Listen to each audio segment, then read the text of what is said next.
안녕하세요. 저는 왕선택입니다.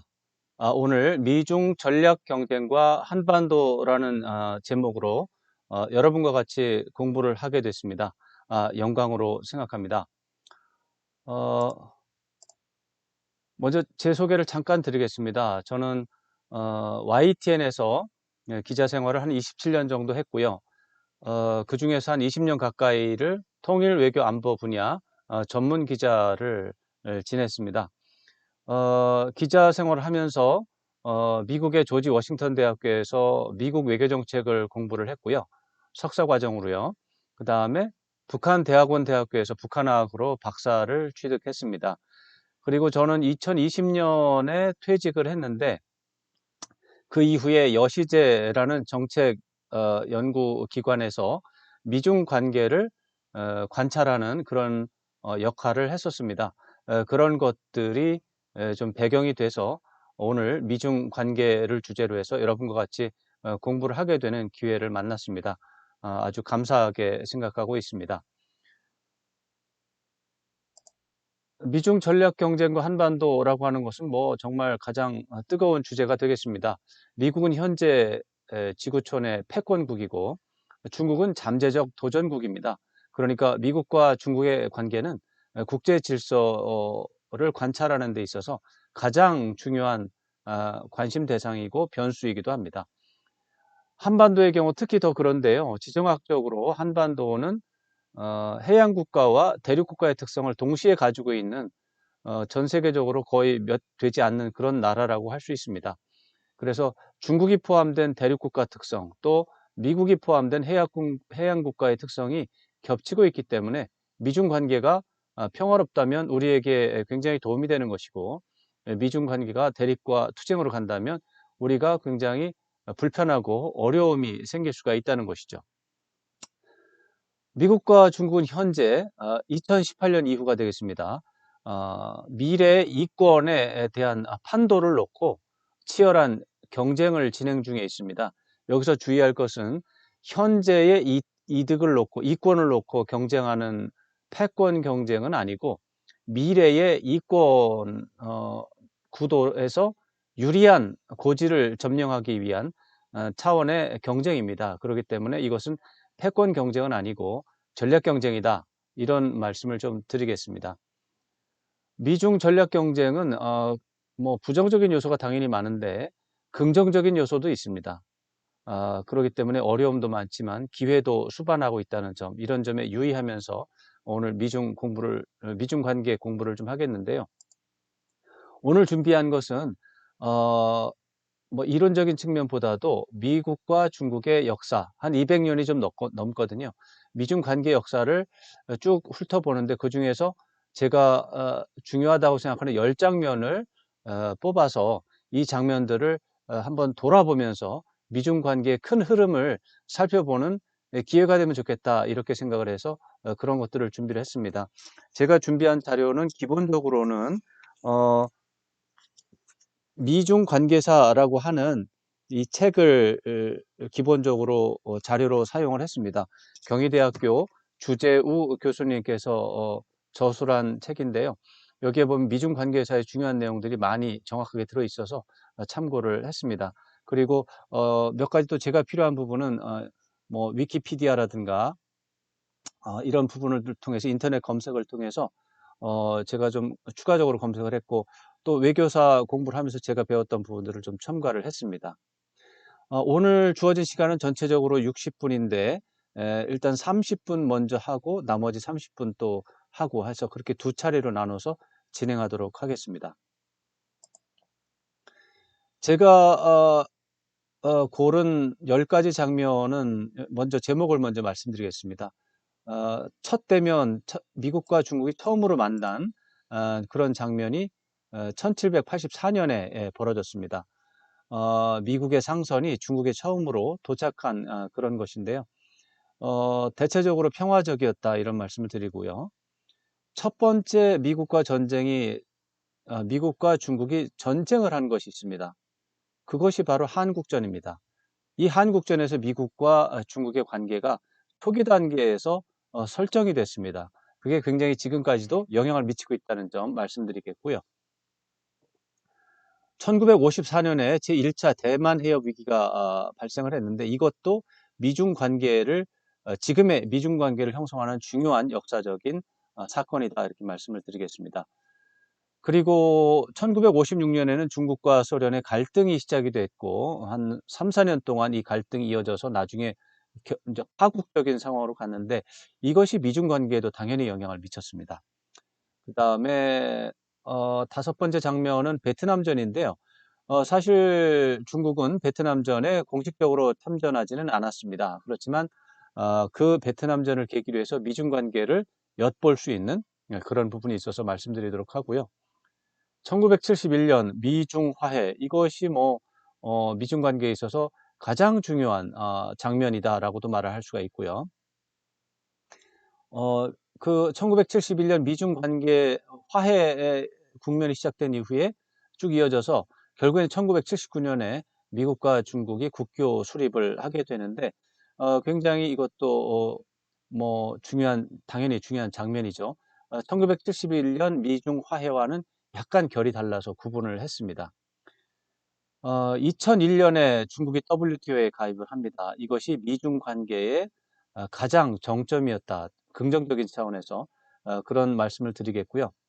2008년에 금융위기가 있었는데 이것이 이제 미중 관계가 재조정되는 그런 계기가 되었다는 점을 말씀드리고 마지막으로 열 번째 장면은 지금 현재 우리가 경험하고 있는 미중 전략 경쟁입니다. 이것은 2018년에 시작이 됐고 지금까지 이어지고 있고 앞으로도 10년이 갈지 20년이 갈지 알 수가 없습니다. 이런 것들을 주제로 해서 말씀을 드리겠습니다. 먼저 첫 번째 장면 말씀드리겠습니다. 이제 그림인데요. 1784년의 그림입니다. 이 배가 이 Empress of China라는 미국의 상선인데 이 배가 1784년에 지금 홍콩 지역에 도착을 했습니다. 이것이 미국과 중국의 첫 대면입니다. 이때 미국과 중국은 사이가 나쁘지 않았고 이 배도 여기서 한 6개월 동안 머물러 있다가 미국으로 돌아갔는데 상당히 통상 무역을 하러 왔는데 무역을 잘 했습니다. 거래를 잘 했습니다. 그래서 미중 관계가 첫 장면은 긍정적이었다 이런 말씀을 드릴 건데요. 연표를 좀 보겠습니다. 미국 상선 이제 8월 28일 날 광동성에 도착을 해가지고 중국 물건을 싣고 다시 뉴욕으로 돌아간 것이죠. 그 다음에 쭉 이어지다가 1845년에 왕샤 조약이라고 하는 조약을 맺었습니다. 이것이 공식적으로 미국과 중국이 외교 통상 관계를 수립한 그런 조약이 되겠습니다. 그러니까 공식적으로 미중 관계는 1845년에 시작을 합니다.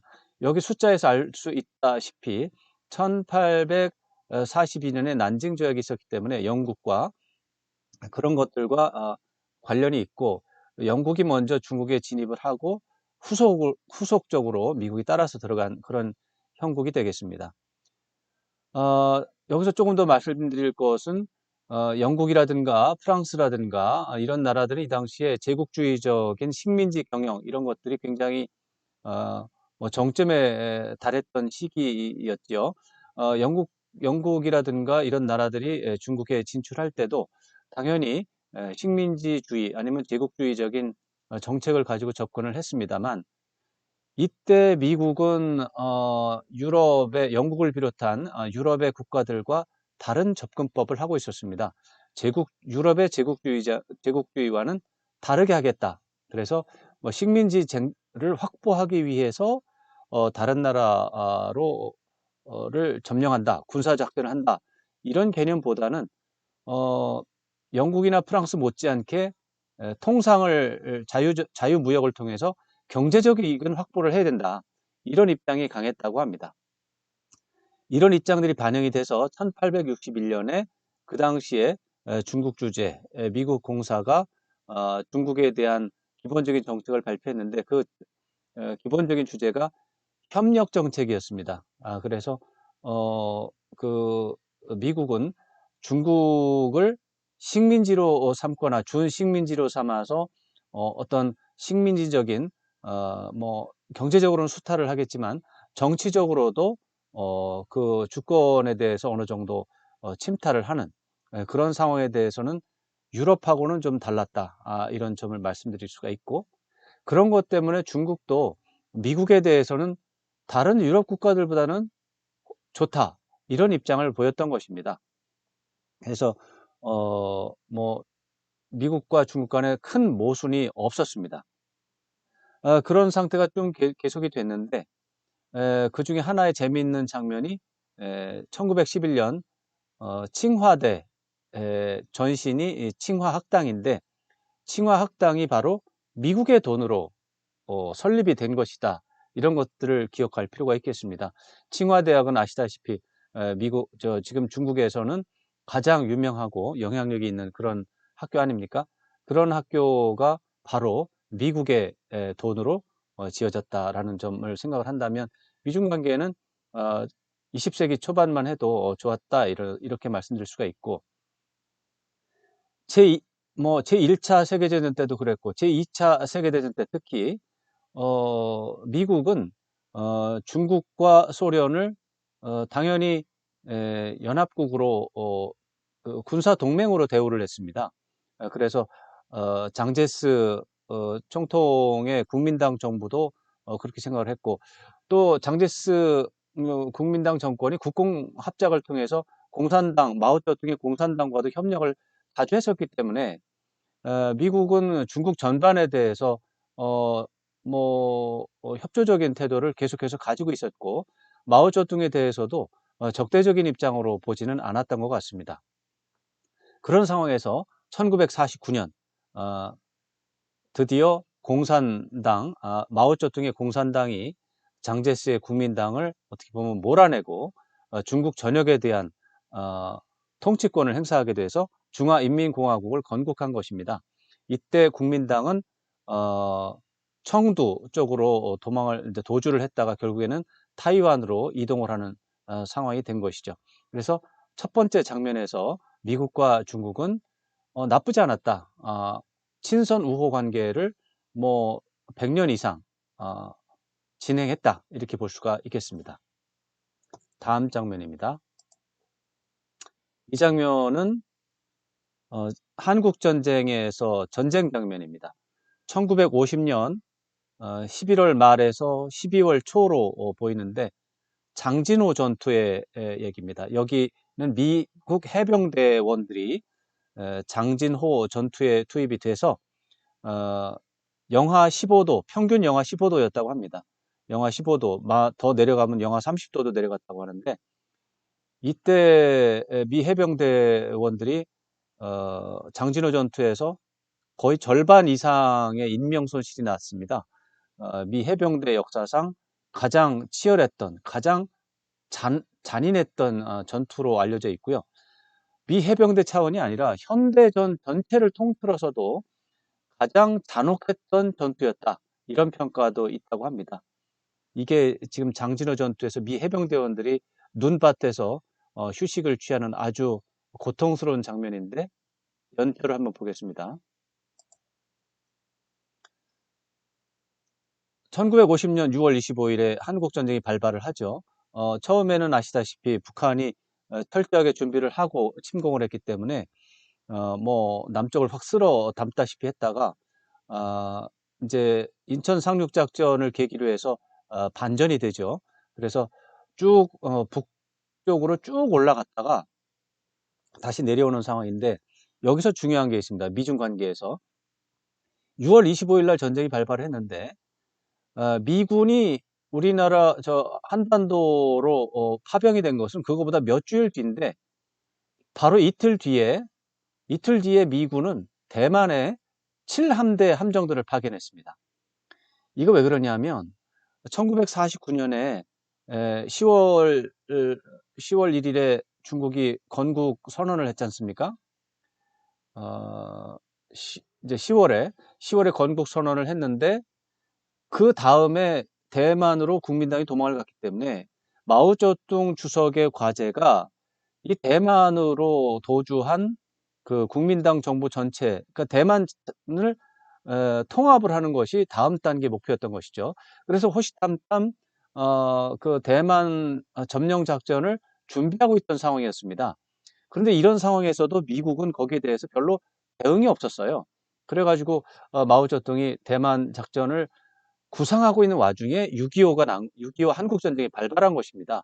그러다 보니까 6.25 전쟁이 발발하기 전에 이제 김일성이 스탈린의 이제 승인을 받았고, 스탈린이 조건부로 김일성의 남침에 대해서 동의를 했는데, 그 조건이 뭐냐면 문제가 생기면 중국의 마오쩌둥이 반드시 에, 도와준다. 이런 약속을 받아야만 된다. 이렇게 이제 상황이 돼 있던 거죠.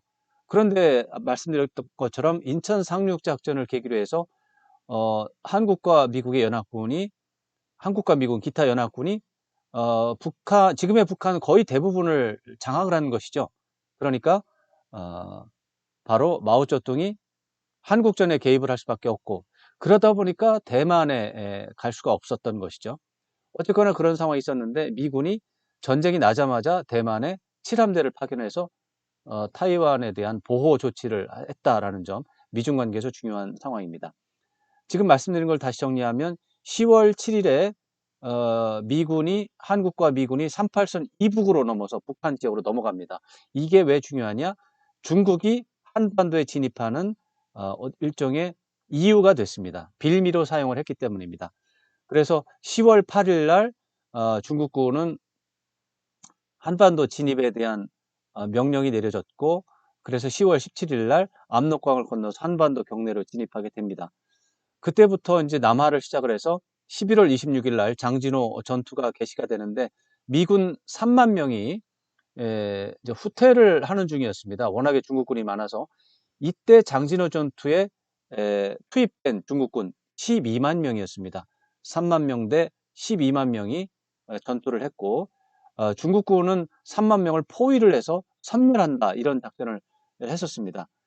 그런데 결국에는 전투의 결과 미군이 17,000명의 병력 손실입니다. 사망자는 한 1,000명 정도 되고 어, 실종이 한 5,000명 정도 되고, 동사자가 1,000명 이상이 났고, 동사자가 그렇고 동상 입은 사람까지 다 합해서 따지면 17,000명이고, 중국 병력은 48,000명 정도로 추산이 되고 있습니다.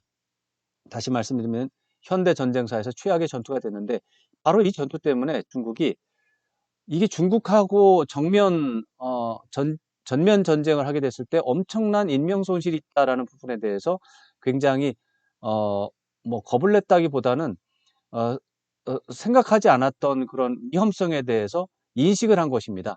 그래서 이 전투가 끝나고 나서 미국은 휴전을 빨리 해야 된다, 이런 쪽으로 입장을 변경하게 되고, 결국엔 1953년 휴전이 된 이후에도 중국과는 직접적인 전투를 하면 안 되겠다, 이런 입장을 가졌다고 합니다. 이런 것들이 영향이 돼서 1954년에 한반도 우리 남북 한국 전쟁을 최종적으로 종전 평화 협정을 맺기 위해서 제네바 협상이 시작이 됐었는데, 그때 미국 국무장관이 존 포스터 덜레스였습니다. 이 사람이 외무장관으로 현장에 온 중국 협상 대표로 온 저원 라이랑 만났는데, 저원 라이가 악수를 요청을 했다고 하는 거예요. 손을 내밀었는데 덜레스가 중국에 대한 그 혐오감, 거부감이 있어서 악수를 거부했다고 합니다. 이것이 중국이 미국을 볼 때, 야, 저 사람들은 악수도 안 하냐, 뭐 이런 식의 생각을 했던 계기가 됐다고 합니다. 다음 장면으로 넘어가겠습니다. 네, 이것은 대만 해협 지도인데요. 오른쪽에 타이완이고 왼쪽이 중국 대륙입니다. 위쪽에 네모로 표시된 이 부분이 마추도고요. 아래쪽에 네모로 표시된 부분이 금문도입니다. 중국 발음으로 진먼다오, 위에는 마추다오, 이렇게 되는데, 이게 중국 대륙 바로 옆에 있는데 타이완 영토입니다. 타이완 관할구역입니다. 그래서 중국의 입장에서는 바로 앞에다 두고도 어, 강제적으로 이게 관할권을 미치지 못하는 굉장히 뼈아픈 뭐 장소다 이렇게 봐야 되는데 여기에서 이제 전쟁이 난 것이죠. 중국이 이 두 섬이 두 개는 아닙니다. 열도기 때문에 여러 개가 있는데 이 두 섬을 어, 어떻게 보면 수복하기 위해서 중국 입장에서는 강점하기 위해서 점령하기 위해서 이제 노리고 있다가 한국 전쟁 끝난 다음에 작전을 개시를 한 것이죠. 아까도 말씀드렸지만은 미국은 대만 보호에 대해서 이때까지만 해도 별로 적극적이지 않았습니다. 그래서 한국 전쟁이 끝나고 나서 아이젠하워 대통령은 그 대만을 지키고 있던 칠함대를 철수를 해버렸습니다. 그러니까 대만이 놀라게 되죠. 그래서 진먼도와 마추도의 병력을 수만 명을 배치를 했고 요새화를 했습니다. 중국군의 군사 작전에 대비해서요. 결국엔 1954년 9월 3일에 중국이 대만에 대해서 포격을 개시합니다. 이게 제1차 대만 해협 위기인데 이때 미국인 고문도 사망을 하게 됩니다. 중국이 왜 하필 이날을 선택했는지를 보여주는 일정이 있어서 바로 밑에 적었는데요. 1954년 9월 8일, 그러니까 5일 뒤의 일인데 이때 필리핀의 수도 마닐라에서 동남아 방위 조약기구라고 하는 동남아 국가들의 다자 군사 동맹이 체결이 됩니다. 이거를 CEATO, 그래서 CETO라고 하는데 이 시토가 미국이 생각할 때 아시아판 나토입니다. 북대서양조약기구에서 나토를 운영하듯이 아시아 태평양 지역에서는 시토를 운영해서 좀 해보겠다 이런 개념으로 해서 해놓으니까 이것과 관련해서 뭐 중국이 아마 판단을 했던 것 같습니다. 그렇지만은 이 중국이 자기가 원하는 대로 작전이 전개되지가 않았습니다. 참고로 이때 미군은 중국에 대해서 핵무기 투하를 검토했었습니다. 그렇지만은 미사용으로 결론이 났고요. 이제 이제 전투가 모두 끝나고 몇 개월 걸렸는데 전투가 모두 끝나고 어, 중국이 드디어 이제 진먼다오와 마추다오를 점령하는 것을 포기한 상황입니다. 그 이후에 미국은 대만과 상호 방위 조약을 체결하게 됩니다. 이 관계가 지금까지 이어지고 있는 것입니다. 이후에 미국은 대만에 대해서 방심하지 않고 계속해서 중국과 대립각을 세우면서 대만을 보호하는 이런 정책을 펴게 됩니다. 그런데 여기서 한 가지 재미있는 거는 중국과 미국이 이렇게 싸우고 했는데 동시에 대화를 시작을 했다는 겁니다. 이제 마쿠 대화를 시작을 했다는 겁니다. 그래서 유럽 쪽에 양국의 대사들을 동원을 해서 주기적으로 대화를 했습니다. 그래서 1970년까지 15년 동안 136회나 대화를 했다는 점을 꼭 기억할 필요가 있습니다. 미국이나 중국이나 전쟁을 할 땐 하더라도 대화 채널은 계속해서 유지를 하고 어떤 상황이 끝나면은 그 대화를 통해서 상황을 수습한다. 이런 것을 기본적으로 가지고 있다. 이런 점들을 이해할 필요가 있겠습니다. 다음 장면입니다. 왼쪽에 보이는 사람은 마오쩌둥 중국 주석이고요. 오른쪽에 보이는 사람은 후르시초프입니다. 후르시초프 소련 공산당 이제 뭐 서기장이라고 보면 되겠죠. 처음에는 제1 서기장 이런 식으로 했었는데 이 두 사람은 그야말로 갈등의 화신이었고 엄청나게 충돌을 했었고 이런 것들이 중소 갈등으로 이제 번진 것인데 이것이 미국과 소련의 협력을 가져오고 미국과 중국을 멀어지게 만드는 상황이 되는 거죠. 이 상황을 좀 설명드리겠습니다. 1956년 2월에 후르시초프가 모스크바에서 세계 공산당 대회를 개최합니다. 이때 후르시초프가 평화 공존 정책을 하겠다. 다시 말해서 미국과 전쟁 상황이 아니고 평화적으로 공존할 수 있다. 미국과도 외교적으로 대화할 수 있다. 이런 입장을 가진 것입니다.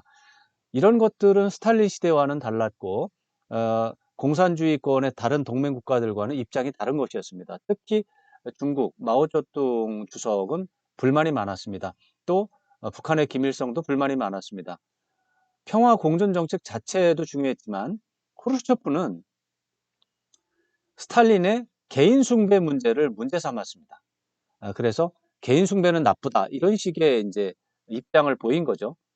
마오쩌둥과 김일성은 스탈린 시대의 어떤 관행을 받아서 개인 숭배를 했었습니다. 스탈린 따라 배우기를 했는데 그 뒤에 온 흐르셰프가 개인 숭배를 나쁘다고 하니까 갑자기 마오쩌둥과 김일성이 이상한 사람이 된 거죠. 고쳐야 되는데 고치기 어렵지 않습니까? 그런 것들이 문제가 돼서 1956년에 8월에는 평양에서 8월 종파 사건이 발생합니다. 이때 김일성이 노발대발하게 되고 이래서 중국과 소련에 대해서 특히 소련에 대해서 엄청난 반감이 생기는 상황이 벌어집니다. 그렇지만 이때만 해도 소련과 중국이 합심을 해서 김일성을 주저앉히고 어떻게 보면 김일성의 입장을 통제를 하고 종파 사건이 뭐냐면 잠깐 설명드리면 북한 내부에 소련파, 친소련파와 친중국파 고급 간부들이 있었는데 이 사람들이 김일성 그 당시는 주석이라는 말 안 썼고 김일성 수상에 대해서 반기를 들었습니다. 그래서 당의 권력 아니면 내각의 권력 둘 중에는 내놔라 이런 식의 요구를 했었습니다. 요구를 하기 위한 어떤 모의를 했었습니다. 또 무력 투쟁도 준비했었습니다. 그런 것들을 미리 간파를 하고 김일성이 그 소련파와 연합파 주요 인물들을 숙청을 한 사건이 8월 종파 사건인데 그 사건을 나중에 듣고 소련과 중국이 개입을 했습니다. 개입을 해서 김일성에 대해서 압력을 가해서 그 동지들을 숙청한다는 것이 있을 수 없다. 다시 숙청한 걸 취소하고 원대 복귀시키라. 이렇게 압박을 가했습니다. 이렇게 하니까 김일성이 굴욕적으로 자기의 결정을 철회하는 사건이 벌어진 것입니다. 그 8월 종파 사건과 그 이후 9월 내정 간섭 사건이 되겠습니다. 그래서 김일성이 어떻게 보면 찌그러져 있었는데 1956년 10월에 이상한 사건이 납니다. 헝가리에서 시민 봉기가 난 거예요. 이것을 소련의 후르시초프가 탱크를 보내서 소련 군대와 탱크를 보내서 유혈 진압을 합니다. 수백 명이 사망하는 유혈 사태가 벌어진 것입니다. 이에 대해서 중국이 강력하게 반발을 하고 마오쩌둥이 반발하면서 공산권 내부에서 이 소련에 대해서 비판 여론이 나고 그 비판 여론의 선봉에 마오쩌둥이 서고 이런 일이 벌어지는 것이죠. 이런 상황 속에서 1957년 11월에 이제 요 이전에 이제 마오쩌둥이 후르쇼프에 대해서 이제 핵무기 기술을 전해달라 이렇게 알려달라 했는데 후르쇼프가 또 그것도 거부를 합니다. 그것이 굉장히 중요한 이유가 됐고요. 그러던 것이 1957년 11월에 후르쇼프가 국내 정치적인 문제 또 소련 공산권 전체에서의 리더십 문제가 있어서 중국의 핵무기 기술을 지원하겠다고 입장을 바꿉니다. 그래서 중소관계가 봉합이 되거든요. 갈등이 봉합이 됐습니다. 일단 그렇게 됐는데 이제 이 와중에 1958년 8월에 제2차 대만 해협 위기가 발생을 합니다. 그래서 중국이 다시 한번 진먼과 마주에 대해서 점령 시도를 했는데 또 실패를 했습니다. 그런 이제 상황이 벌어졌다가 1959년 10월에 중소 정상회담이 벌어졌는데 이때에 중국이 핵무기 지원도 하지 않고 핵무기 지원을 해준다고 했었는데 이것을 취소하는 말을 합니다. 그러니까 마오쩌둥이 화를 내는 거죠. 후르시초프가 그렇게 한 이유 중에 하나는 뭐 마오쩌둥에 대한 개인적 갈등도 있지만 미국하고 중국이 이때부터 핵무기 실험을 하지 말자라고 하는 협상을 하고 있었던 겁니다. 그런 와중이기 때문에 소련 입장에서는 아이고 이거 중국에게 기술 가르치고 있었는데 안 되겠구나. 핵실험을 하게 되면은 이거 미국과의 협상이 이제 그르쳐지니까 이제 그런 차원에서 이제 복합적으로 작용을 해가지고 1959년 10월에 중소 정상회담이 결렬이 되고 정면 충돌하면서 다시는 안 봐. 이 사람들이 나쁜 사람들이냐 하고서 이제 헤어진 거고 중국과 소련의 협력 관계가 여기서 끝나게 됩니다. 그러니까 중국과 소련이 이렇게 되고 한 사건이 더 있습니다. 1962년 10월인데요. 중국과 인도, 중인 국경 분쟁이 생깁니다. 그래서 중국과 인도가 여기서 뭐 엄청나게 뭐 장갑차를 동원하고 서로 뭐 육탄전도 벌이고 해서 뭐 이제 국경 수비대원들이 서로 이제 싸움을 했고 하고 했는데, 소련이 여기서 중국이 아니라 인도를 지원한 겁니다. 아시다시피 1959년 10월에 중소가 결렬이 됐기 때문에 그런 것도 있지만, 그래도 중국 입장에서는 인도보다는 중국이 더 가까운데 어떻게 소련이 인도를 지원하는가 해서 어, 소련과의 관계가 이제 거의 적대적 관계까지 악화됩니다. 그런데 미국 입장에서는 중국이 인도 국경 문제와 관련해서 저렇게 적극적인 태도를 하는 걸 보고 놀랐습니다. 이때부터 안 되겠다, 중국을 견제해야 되겠다, 그런 차원에서 미국과 소련이 오히려 가까워지는 상황이 벌어집니다. 국제 질서가 크게 바뀌는 이런 상황이 됐습니다.